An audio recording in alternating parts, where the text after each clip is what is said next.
Thank you, Mr. President. Mr. President, my distinguished colleagues, I rise on a matter of personal and collective privilege to uncover schemes surrounding a systemic problem in our country, one that submerges our nation not just in floodwaters, but in depths of corruption. In the course of our research and investigation, we encountered several words. Their meanings we could not find in the dictionary.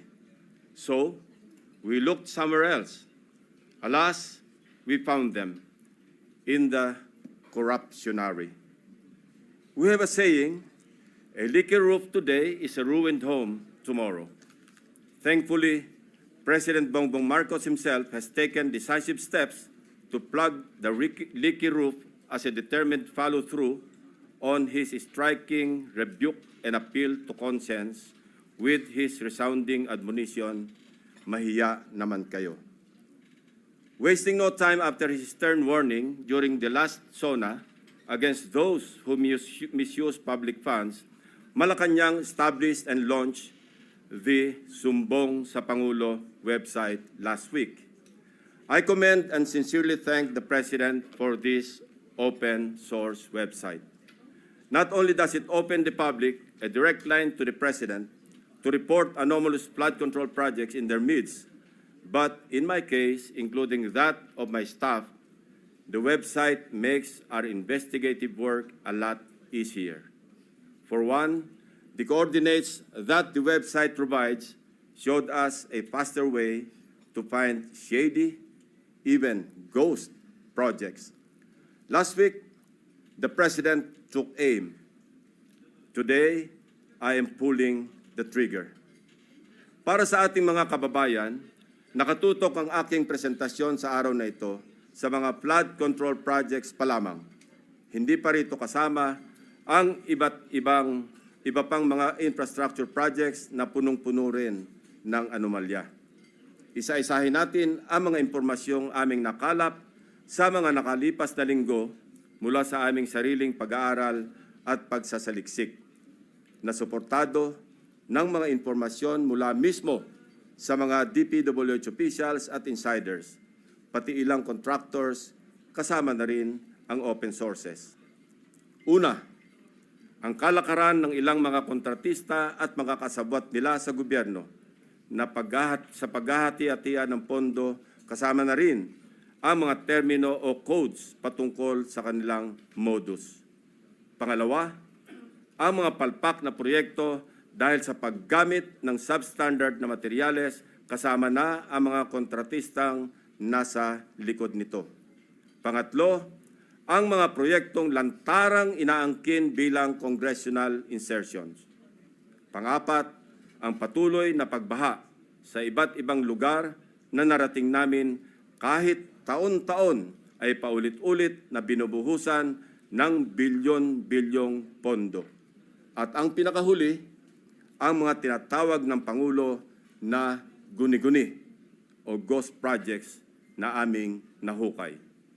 For over 15 years, from 2011 to 2025, we appropriated more than 1.9 trillion pesos for flood control management program under the budget of the Department of Public Works and Highways alone.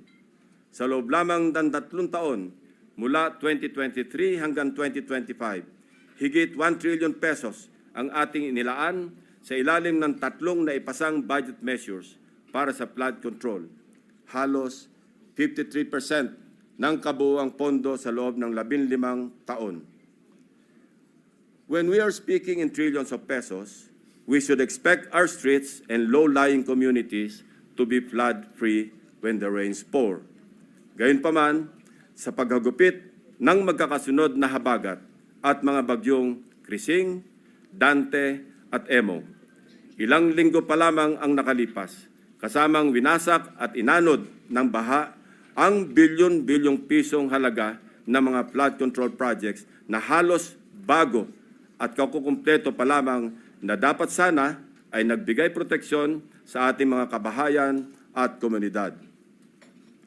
Corruption has been so pervasive and systemic that doing so is like a piece of cake. And when I say piece of cake, I mean that funds for a specific project are divided, shares vary depending on greed, big parts swallowed by corrupt operators, both from the public and private sectors, leaving only crumbs for actual project implementation. May ilan pa ngang proyekto, hindi man lang nagtira para sa taong bayan. Ang tawag ng Pangulong Marcos dito, guni-guni o ghost projects. Mr. President, let me illustrate an example of the pie sharing in a severely corrupted project. Nais kong bigyan diin na hindi ito representasyon ng lahat ng kalakaran sa flood control projects sa buong Pilipinas. While the pillaging pattern is relatively the same, the pie sharing varies depending on the level of greed. Ihiwalay muna natin ang mga regular o legal na buwis at insurances na automatic na binabawas sa mga proyekto. 5% value-added tax, 2% withholding tax, 1% para sa bonds and insurances at 1% materials testing. Ibawas na rin natin ang allowable contractor's profit na 8 to 10%. Halimbawa, sa 100 million piso na pondo para sa flood control project, kung ibabawas ang maximum allowable deductions, nasa 82 million ang matitira para sa proyekto. Pero hindi pa rito nagtatapos, Mr. President. Kakatayin pa ang budget para sa mga lagay, commissions, SOPs, at iba-iba pang terminong binubuo para sa shares ng mga korap. Sa mga halos magkakaparehong impormasyon na aming nakalap, ganito kagarapal ang sistema sa hatian ng isang maanumalyang proyekto. 8 to 10% para sa mga opisyal ng DPWH. Swerte na daw kung pumayag ang district engineer na 6% lamang ang parte niya. May ekstrang 2 to 3% pa na parte ang district engineering office kung may sosobra sa contractor's profit. Na-compute na rin kasi ng district engineering office ang tutubuin ng contractor mula sa project at sinisiguro na nila na sosobra ito sa allowable profit para mayroon pa silang kukubrahin. Ang tawag nila rito, reseta.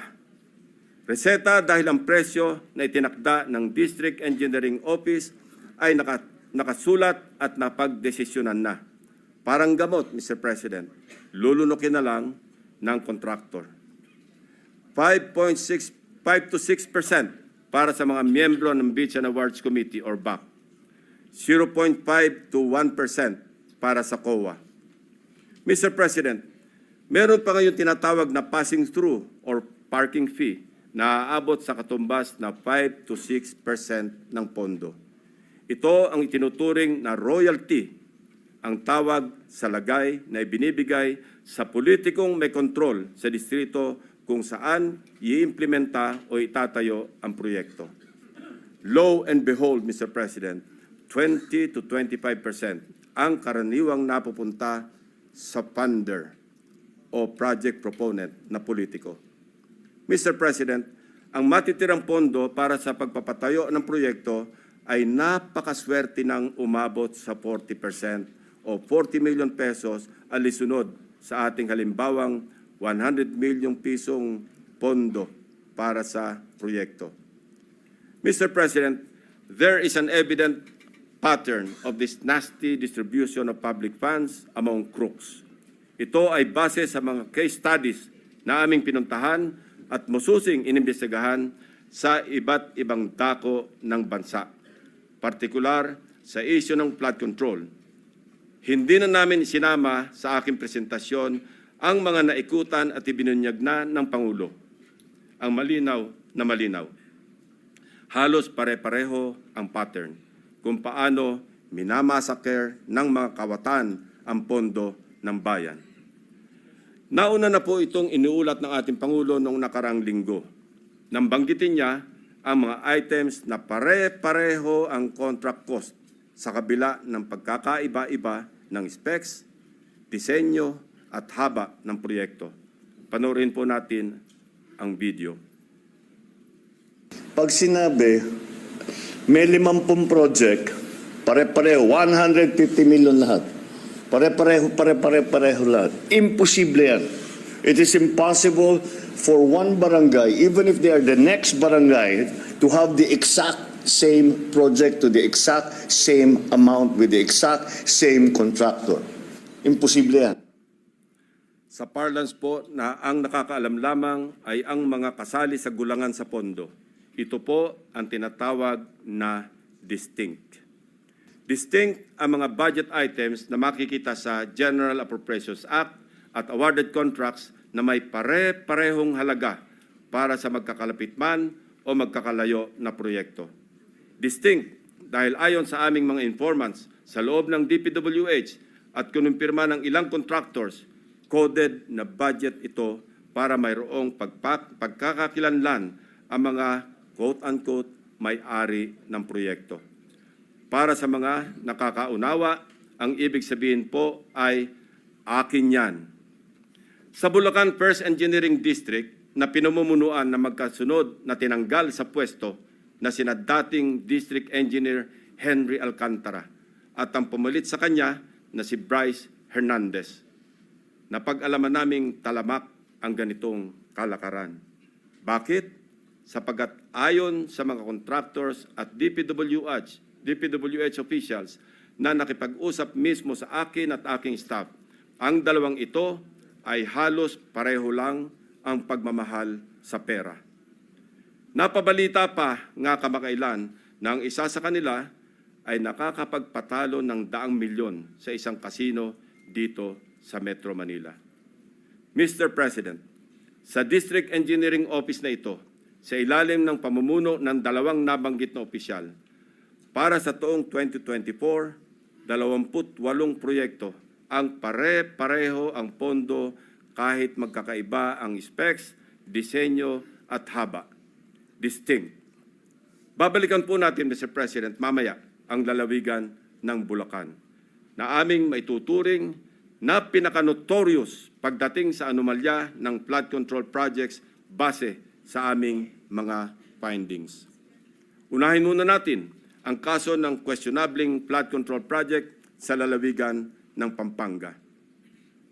4 years now, the riverbank mitigation project in Candating, Arayat, has been the face of a failed flood control project. Tuwing umuulan, panay ang aray ng mga taga-Arayat sa pag-apaw ng ilog na hindi mapigilan ng flood control. Mr. President, binisita ng aking mga staff ang Arayat nitong nakaraang 2 linggo lamang na tinamaan din ng hagupit ni Emong at nagdulot na naman ng pagguho ng ilang bahagi nito. Take note, Mr. President, katatapos lang ng panibagong repair nito noon lang Hunyo ng kasalukuyang taon, 2025. Sa itsura ng structure, tila baga hindi binibigyan pansin ng gobyerno ang Candating.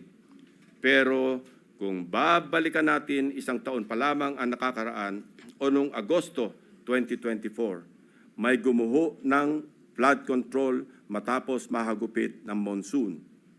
Mr. President, a review of the budget books shows that we started funding the construction, rehabilitation of slope protection along Pampanga River, Candating, Arayat, Pampanga, way back in 2018. Let me give a rundown. In 2018, we already spent 20 million pesos on a project for the construction, rehabilitation of slope protection along Pampanga River, Candating section, Arayat. Kalaunan, nasira. Since then, it has become a cycle, Mr. President. We used the people's tax money to repair it in 2023 for a contract price of 91.6 million pesos. It was repaired again by another year's tax money in 2024. This time, not once, but twice, 91.8 million for Phase 1 and 91.4 million for Phase 2. Take note, 20 million pesos lang ito sa una at original construction.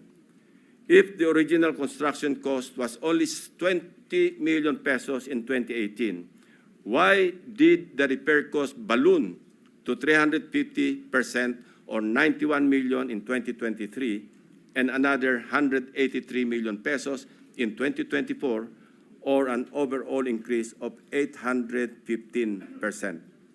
Aba, at nawili na ang funder ng Edmarie Construction na siyang palaging nananalong contractor sa Kandating, Arayat, Pampanga noong 2023 at 2024. Naglagay pa ulit ng 100 million pesos ngayong taon. Buti na lang, pinigil ng Malacanang ang pag-release ng pondo. Distinct din, but in a very distinct way. As I mentioned earlier, all of these were awarded to the same mighty contractor, Edmarie Construction and Trading. In total, Edmarie bagged 274.8 billion pesos in taxpayers' money for the rehabilitation and repair of Kandating na tila hindi nagsasawa sa kare-repair. Hindi lang po yan ang issue ng Edmarie. How can this contractor, with an unusual share of controversies, including being delisted as DHSUD builder in 2023, be trusted to rebuild its own consistently collapsing project, which has evidently come with great cost and loss to the government? Paulit-ulit ang pag-repair, ngunit ganito pa rin ang kalagayan sa Kandating, Arayat. Arayat ko po. Mr. President, magtungo naman tayo sa Hilagang Luzon, partikular sa probinsya ng La Union, kung saan matatagpuan ang Bawang River Basin, na kung saan matindi ang congressional insertions. Sa tulong ng mga concerned groups and individuals, napansin namin ang bilang ng flood control projects na bagamat wala sa National Expenditure Program noong 2024, ay biglang tumubong parang kabute sa General Appropriations Act ng nakaraang taon. Halimbawa, ang construction of flood control structure along Bawang River Basin. Dalawang items lamang na may tig 50 million pesos ang nakalaan sa bahagi ng Nagilian. Samantalang, ang bayan ng Bawang ay wala pong proyekto sa National Expenditure Program. Abracadabra, sa naipasang 2024 General Appropriations Act, nagkaroon ng 10 items na nahahati mula Package 1 hanggang Package 10 na may tig 98 million pesos ang biglang umusbong para sa Nagilian. Sa kabuuan, ang 10 packages na ito ay umabot sa 967.4 million pesos. Halos 1 bilyong piso kumpara sa dalawang tig 50 million lamang sa 2024 NEP. Sa Bawang naman, 7 packages ang lumitaw na may magkakaparehong halaga, 89 million pesos each. Sa kabuuan, ito ay nagkakahalaga ng 623 million pesos mula zero budget sa NEP ng 2024. Sa aming masinsing pagkalkal, ay natuklasan naming iisang kontraktor ang naawardan ng lahat ng packages na ito, ang Silver Wolves Construction Corporation. Distinct pa rin, distinguished colleagues. Ito ang nabanggit kong pork barrel insertions kanina, Mr. President. Meron pang mas matinding congressional insertions, ipapakita ko sa inyo. Baco at Nauhan, Oriental Mindoro. Aguila congressional insertions. Mr. President, when flood control projects fail to stand against the tides, we are compelled to question the feasibility of the project and the technical capacity of the contractor.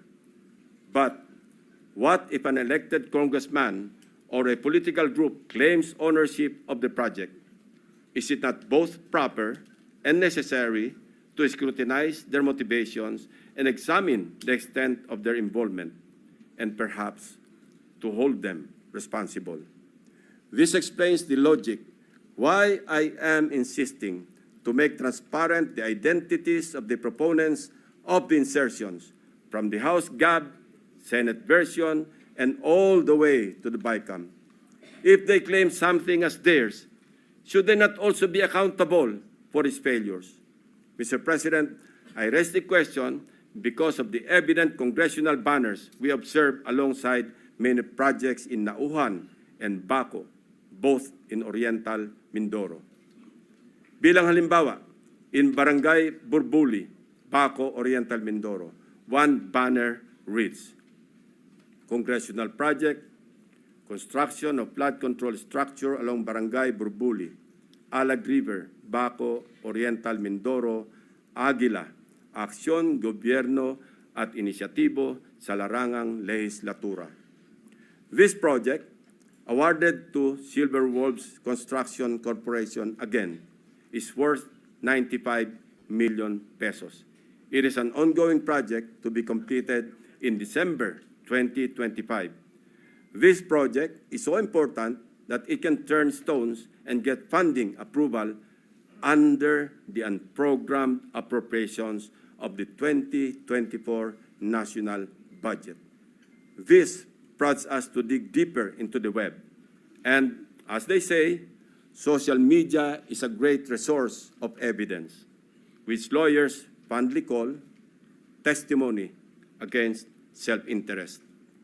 In one Facebook post, we discovered a congressional representative showcasing his midterm accomplishment report covering the period from June 30, 2022 to December 31, 2023. He openly lists projects, hold your breath, funded by his office.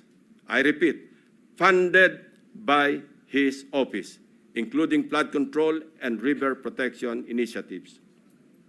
From Aguilas Baco, let us travel to Aguilas Nauhan, also in Oriental Mindoro.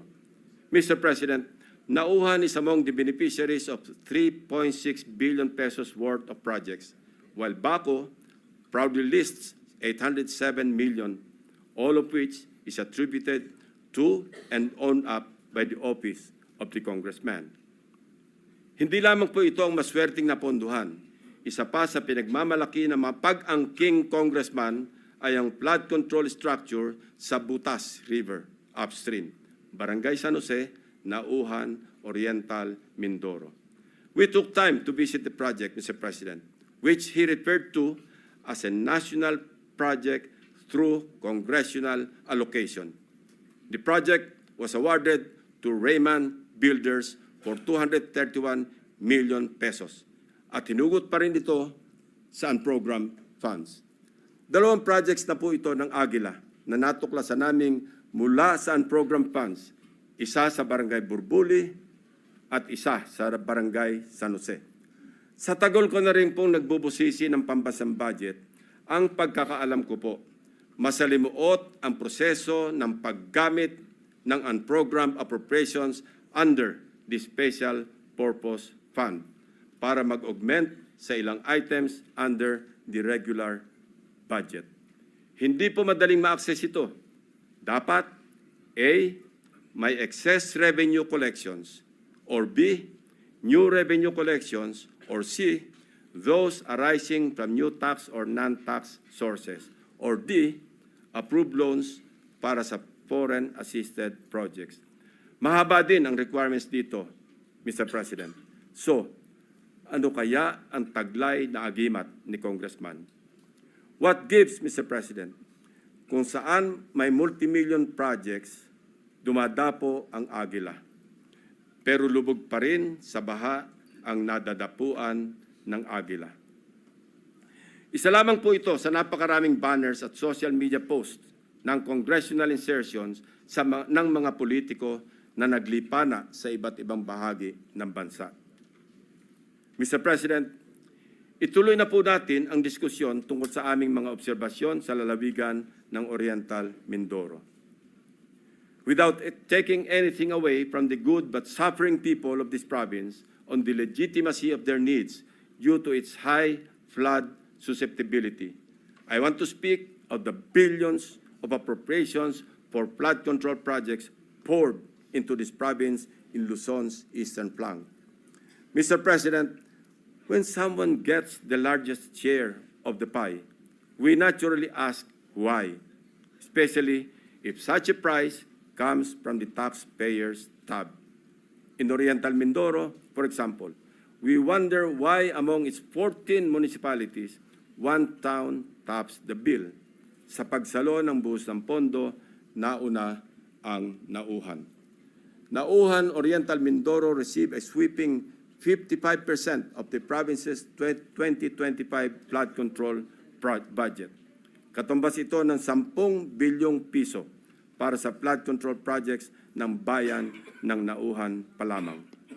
Fair enough, given the coastal topography of the municipality, which includes its lowland plains and extensive river systems such as Mag-asawang Tubig, Nauhan, and its people badly need flood control interventions. However, the magnitude of its budget allocation in the last 3 years alone, amounting to approximately 19 billion pesos and nearly doubling each year, raises concerns regarding Nauhan's curious case. Even before the provincial governor of Oriental Mindoro blew the whistle, so to speak, on what he alleged as anomalous flood control projects, we had already dug deep in our study, literally sifting through years after years of appropriations for these projects. True to form and with due diligence, I immediately dispatched my staff to Oriental Mindoro to verify the data we gathered about Nauhan and to validate the governor's claims. Mindful of political bumps we may encounter, my directives are clear. We must see no political color and remain impartial in our findings. My staff traversed Oriental Mindoro across 10 barangays to randomly check flood control projects based on the list of awarded contracts from 2023 to 2025 that we obtained from the DPWH website. The field validation came in the aftermath of the widespread flooding in the province of Oriental Mindoro during the Habagat. Una sa aming listahan ang Barangay Mulawin. Sa 70 barangay ng Nauhan, Oriental Mindoro, ang Barangay Mulawin ay nakakuha naman ng 1.9 billion pesos. Sino kaya ang makapangyarihang funder sa Barangay Mulawin? We scoured the budget books from the National Expenditure Program, the House GAB, Senate version, and GAA, as well as the DPWH awarded contracts in Barangay Mulawin. Of the 1.9 billion pesos fund for 8 flood control projects, only 810 million pesos for 3 projects was included in the President's budget or NEP. The remaining 1.1 billion was inserted, I repeat, was inserted in the House version, Mr. President. Rightly so. Most of these congressional insertions were tagged for issuance of SARO or withheld by Malacanang, save for the curious case of 2 projects worth about 300 million pesos already awarded and ongoing construction with target completion in December 2025. Mr. President, sa buhos ng budget sa barangay na ito, inaasahan natin na may proteksyon na ang mga residente ng Mulawin mula sa baha dulot ng bagyo. Sa kasamaang palad, habagat pa lang at hindi pa man naitalang bagyo ang tumama sa probinsya. Gumuhuna ang ilang parte ng mga diking pinaggastusan ng 100 milyong piso. Inagos na rin ng tubig, baha, ang bilyong pisong danyos ng nasirang flood control.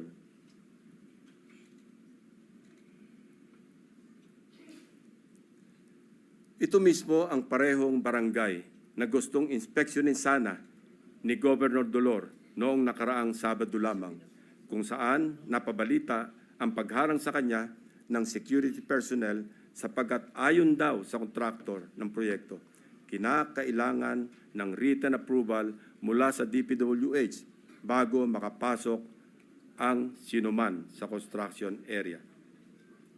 Mabuti na lamang, napuntahan na rin po ng aking team ang di umano'y restricted area na ito noong unang linggo pa lamang ng Agosto.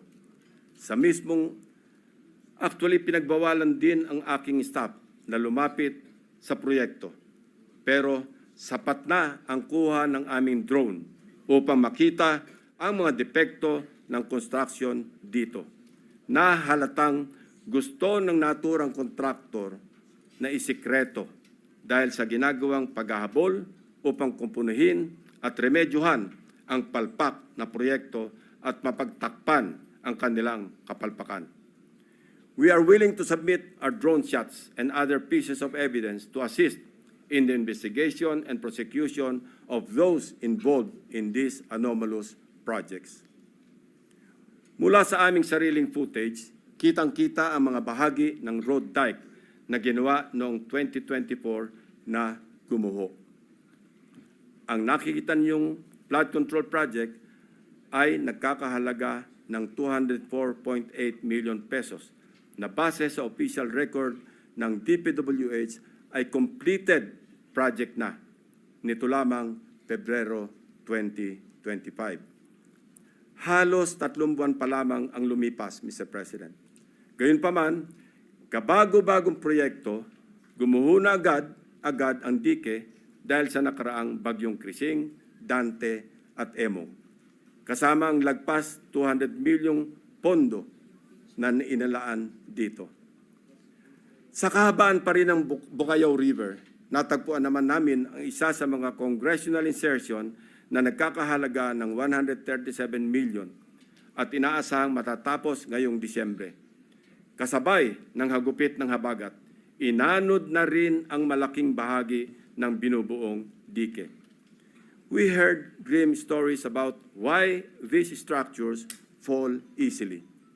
From the improper embankment mix of gravel, sand, and stones, sheet piles cut in half, and lower-grade reinforcement steel bars. Tinipid, sinadyang minali, at shortcut ang pagkagawa. Sad reality, Mr. President, is mayroon na rin silang standard para sa substandard. We go to another top-billing barangay, Barangay Tagumpay. Barangay Tagumpay, still in Nauhan, is another case of flood control. Sa taong 2023 at 2024, halos abot kamay na ng mga taga-barangay Tagumpay ang Tagumpay na layunin nitong maging ligtas sa mga pagbaha dahil sa halos 2.55 billion piso na pondong nilaan dito. Binubuo ito ng 10 proyekto sa paggawa ng road dike sa mag-asawang Tubig at Bukayaw River. Sa ulat ng gobernador na bineripika ng aking mga staff, ang mga bahagi ng bilyones na proyektong ito 2 beses na pong nasira ngayong taon. Ang pinakamalala nitong nakaraang bagyong Emong. Sa mga larawan o video nakuha ng aming team, kapansin-pansin nga naman na imbes na graba, buhangin at simento, buhangin ang laman ng structure na ito. Kaya naman, ayon din sa mga residente, sa sandaling magkabutas, mabilis na pumapasok ang tubig at kinakain ang ilalim. Sa aming pag-iimbestiga, hindi rin daw di umano masusunod o nasusunod ang dapat na lalim ng pagbabaon ng mga sheet piles na magiging suporta ng buong road dike. Isa pa sa nakita namin, ang Barangay Inarawan na dumanas rin ng pagguho ng bahagi ng river dike. Sa aming pagsisiyasat, isa ang barangay na ito sa pinakamaraming buhos ng proyekto noong 2023 at 2024. Tumabo po ito ng 1.764 bilyong piso para sa construction ng road dike sa kahabaan ng mag-asawang Tubig. Sa lahat ng proyektong nilaan sa Barangay Inarawan, tanging ang SunWest Incorporated ang nakakopo ng mga proyekto. Ito ang kontraktor na una na nating narinig sa ulat ng Pangulo bilang pang-8 sa mga kontratistang nakakuha ng pinakamarami at pinakamalaking kontrata sa flood control. Mr. President, sinuyod din namin ang ilang pang-barangay na binuhusan ng pondo, ngunit hindi pa rin nakaligtas sa daluyong ng pagbaha dahil sa karamihan ay substandard, gumuho at hindi napanindigan ang pagiging flood control structure. Ilan sa mga ito ang mga sumusunod na ipapakita natin. Sa barangay Pinagsabangan 2, higit 228 milyong piso ang pondong nilaan, pero ang reklamo ng mga residente, putol-putol ang pagkagawa ng river control. Malaking bahagi rin ito ang gumuho ng nagdaang habagat. Sa barangay Melgar, nirereklamo ng mga residente ang mababaw na pagkakabaon ng mga bakal sa ginagawang dike. Sa taong ito, 3 coastal road shore protection ang itinatayo na ang suma total ay papalo sa halos 693 milyong piso. Sa barangay Arangin, mayroon ding ongoing projects na nagkakahalaga ng 109 million. Ngunit hindi pa man tapos ay nasira na ulit dahil sa habagat. Mr. President, for 3 years, 19 billion na pondo ang ibinuhos para sa flood control sa Nauhan. Umaapaw ang pondo pero lubog pa rin sa baha ang mga Nauhenyo. Ano nangyari, Mr. President? Kaninong mga bulsa inanod ang buwis ng taong bayan? Kung sa Oriental Mindoro gumuguho ang mga proyekto, mamaya po, Mr. President, ipapakita namin ang mga lugar naman na walang makikitang gumuguho. Hindi dahil sa matitibay ang paggagawa, kundi dahil hindi talaga maaaring gumuho ang guni-guni o ghost projects. Mr. President, sa Kalapit Barangay, sa Barangay Apitong, isa sa mga proyektong matyagang hinanap ng aking team ay ang construction of road dike along Mag-asawang Tubig River, Sitio Dique, Barangay Apitong, Section, Nauhan, Oriental, Mindoro, na na-award sa Elite General Contractor and Development Corporation. Ang halaga ng kontrata, 192.99 million pesos. Ayon sa dokumentong ito, mula sa DPWH website, completed na po ito. Ngunit, nang puntahan ng aking team, wala po silang nakitang proyekto sa Sitio Dique. Ayon din po sa pahayag ng mga residente, wala pong flood control na ginawa noong nakaraang taon sa kanilang sitio.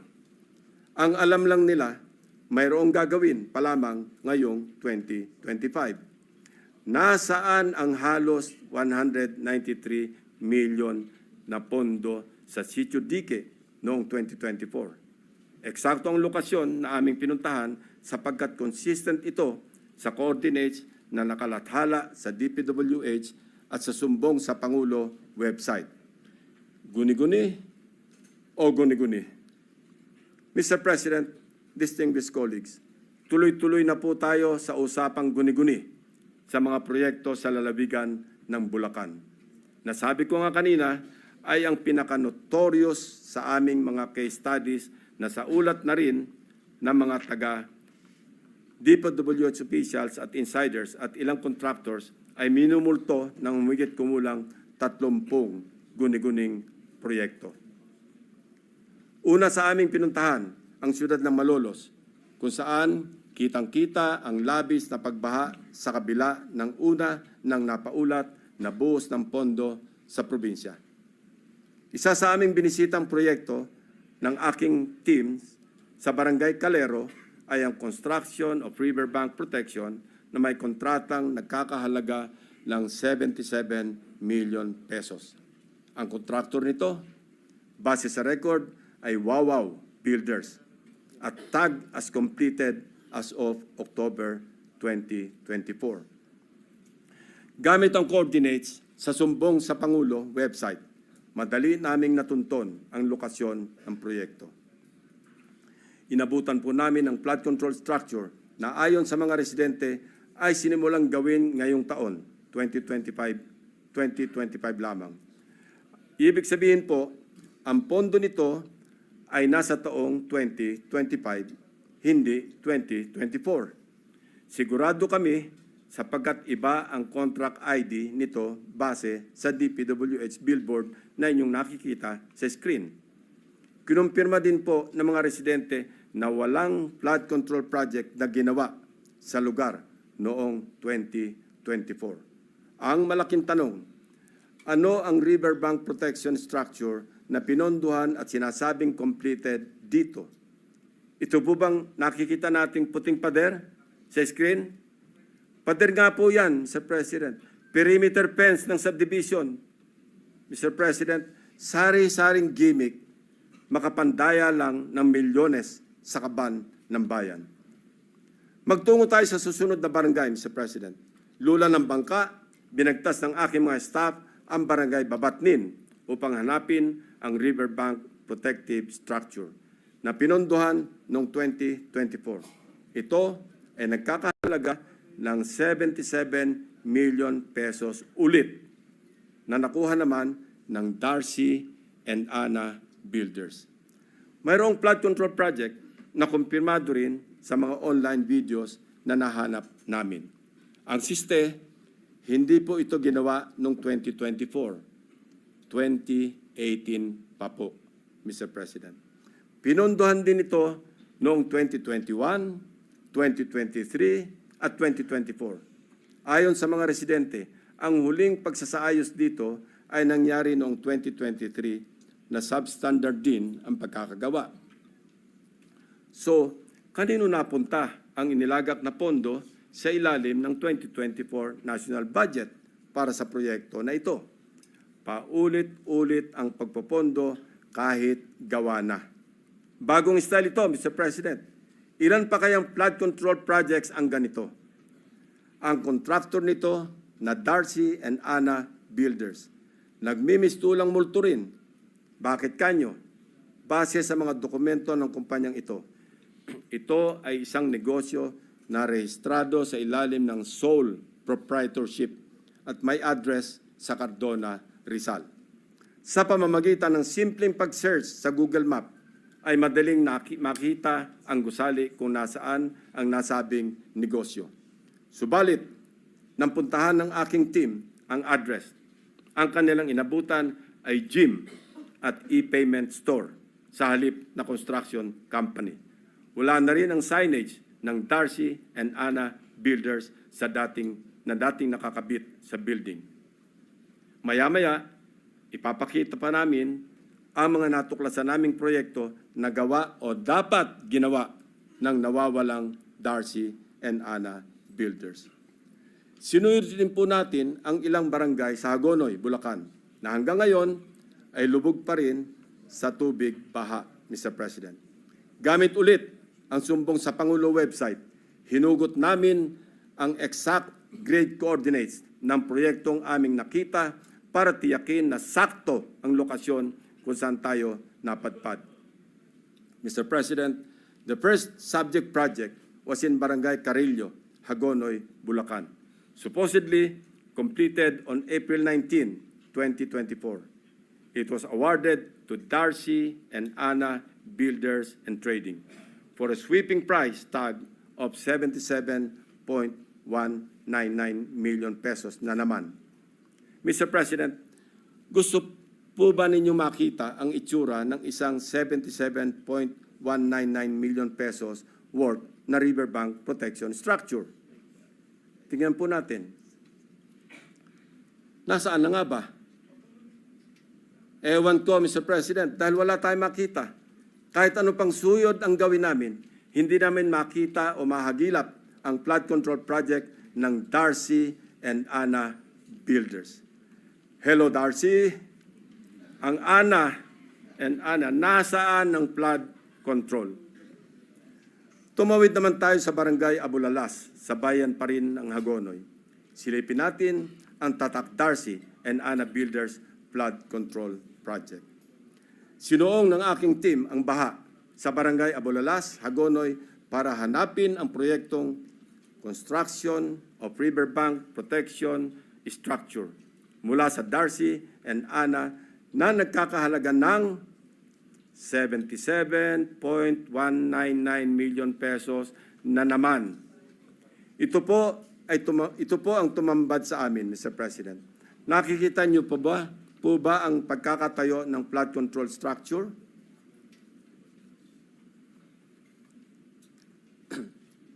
Hindi niyo po talaga makikita, my dear colleagues. Guni-guni lang kasi ang flood control structure o riverbank protection kung saan dapat nakatayo ang Darcy and Ana project. Iba rin ang kaso sa Barangay Iba. Tinungo namin ang proyekto Riverbank Protection Structure sa Barangay Iba ng Wawaw Builders na natapos na dapat noong Oktubre 2024. Ang presyo ng proyekto, 77.199 million pesos na naman. Pagdating ng aming team sa exact coordinates, mayroong kasalukuyang tinatayong istruktura. Ang bonus, may kasama pang pumping station. Pero ang ginagawang proyekto, hindi ang Wawaw project. Sa mismong lokasyon, kung saan dapat nakatayo ang Wawaw Riverbank Protection, ang nakabalandrang contract ID ay ang ongoing project ng isang Third Star Builders Contractors para sa flood mitigation structure with pumping station and floodgate na ang presyo ay papalo sa 92.54 million pesos. Mr. President, nawawala ang Wawaw project at mukhang gusto pang pagtakpan ang ghost project na ito, kaya nagmamadaling magtayo ng bagong struktura sa eksaktong project location kung saan dapat matagal nang may flood control. Wawaw ang binisita, First Star ang dinatnan. Wawaw ang hinanap, First Star ang natagpuan.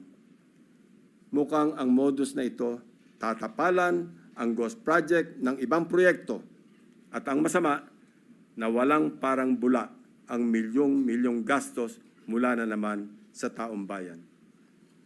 Sa Barangay San Nicolas naman, iba ang forma at hulma ng ghost project.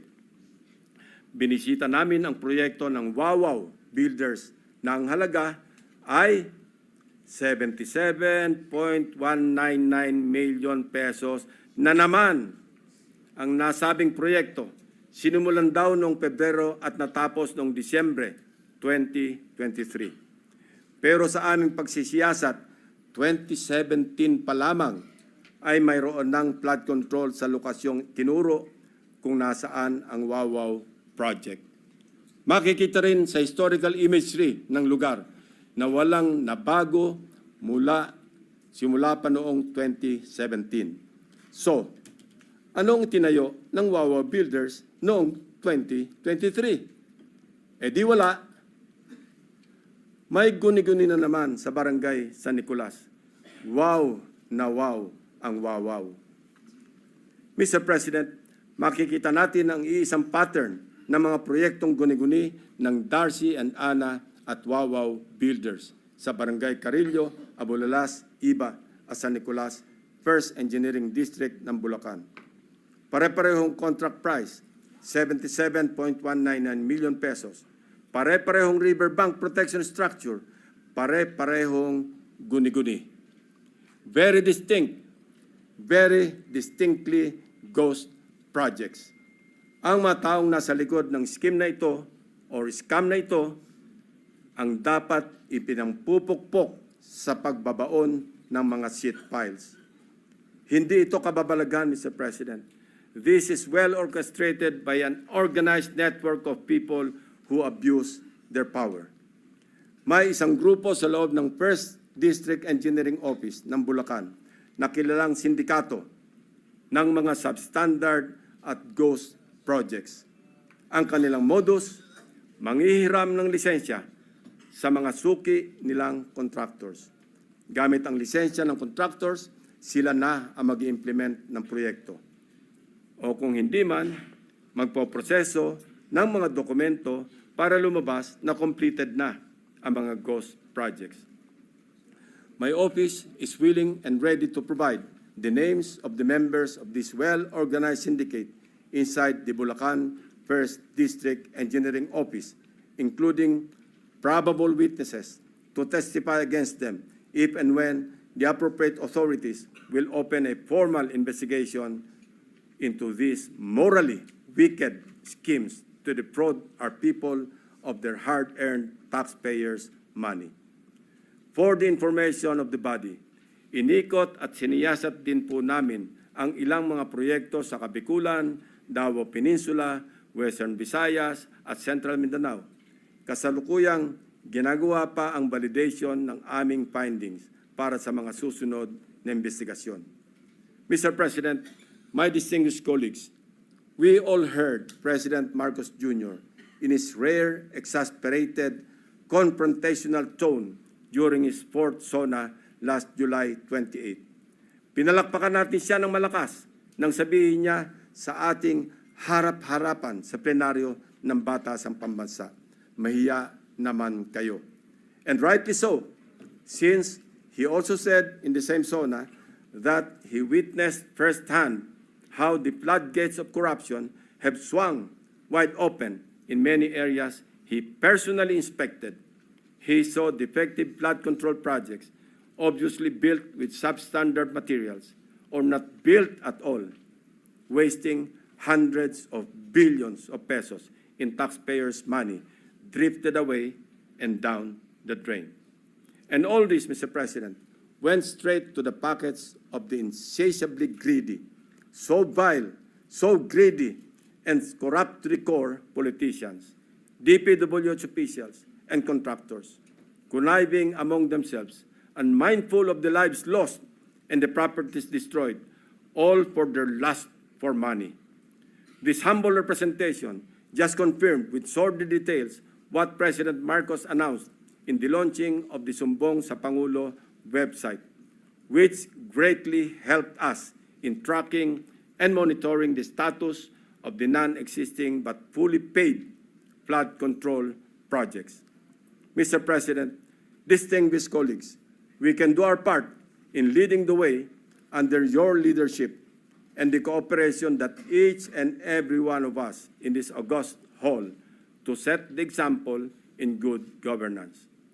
We can start with an honest-to-goodness and fully transparent deliberation of the 2026 National Budget Measure that will truly represent the hopes and aspirations of our people for a better Philippines. Sa isang taon, wag naman sana nating marinig na mapagsabihan tayo na mga walang hiya kayo.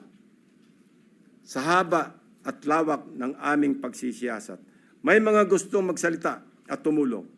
District engineers na napipilitang ipa-implement ang mga binagsak na project sa kanilang distrito na hindi naman sila ang nagplano kaya hindi naisama sa National Expenditure Program. Subalit, dahil nagmula sa mga insertions ng mga tinaguriang funders sa Kongreso, mga contractors na kapit sa patalim dahil sa bulok na sistema ng talamak na lagayan, tali ang mga kamay dahil sa kanilang pakikisama nakasalalay ang kanilang hanap buhay. At higit sa lahat, mga taong bayan na nais ipaabot ang kanilang hinaing.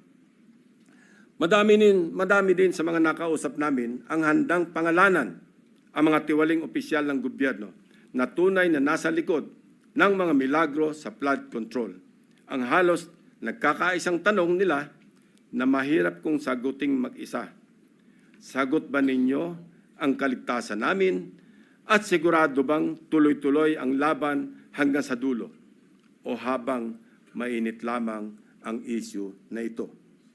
When few good officials or regretful men are willing to speak truth to power, they must be heard, they must be seen, they must be protected.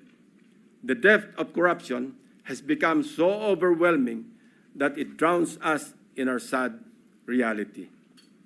More than flood control, what the Filipino people badly need to see is greed control. Thank you, Mr. President.